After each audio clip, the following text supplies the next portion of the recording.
Alhamdulillah, after 1 year kita dah kahwin kan. So saya harap lah kita dapat bina rumah tangga yang bahagia, yang penuh ada sakinah, mawaddah, warahmah, dan supaya rumah tangga yang dibina ni dapat menjadi jalan untuk kita cari keredaan Allah SWT. Amin.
Bismillahirrahmanirrahim.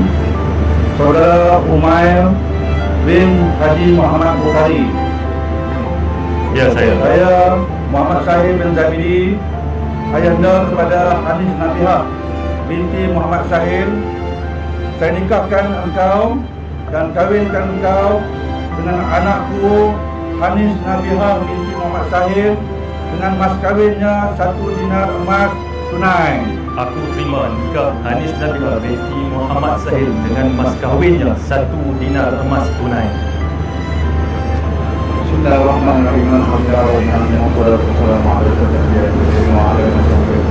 Saya atau wakil saya tidak memberi nafkah kepadanya selama 4 bulan khamar berturut-turut atau lebih sedangkan Second diri kah? Okay. Balik mula. Nervous tak? Kita tak. Allah bahagia. Patut terima kasih. Kita Allah sangat bahagia. InsyaAllah. Allah siuman. Saya nak sendiri. Minta maaf abang. Terima kasih lah. Peluk sikit pun ni. Kak Amang. Terima kasih Mak. Terima kasih. Ini adalah benar-benar pertama lah.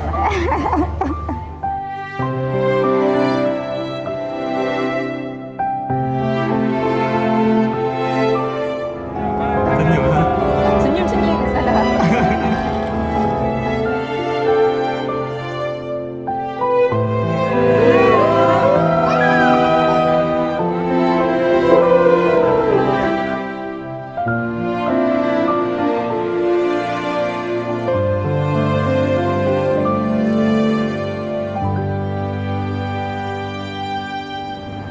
Semoga awak terus bersabar dengan saya.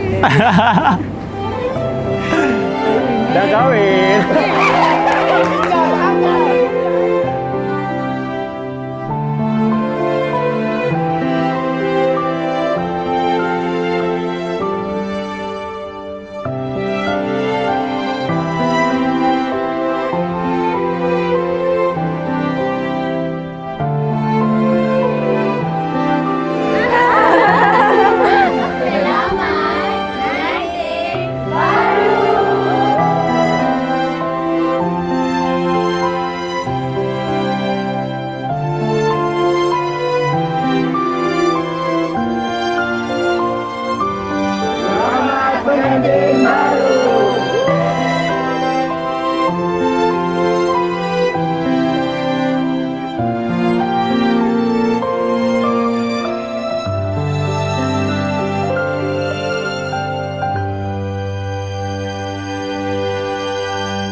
Saya harap hubungan rumah tangga ni menjadi sebuah jalan untuk kita menuju ke syurga Allah SWT dan dikurniakan zuriat yang soleh-solehah insya-Allah. Amin. InsyaAllah.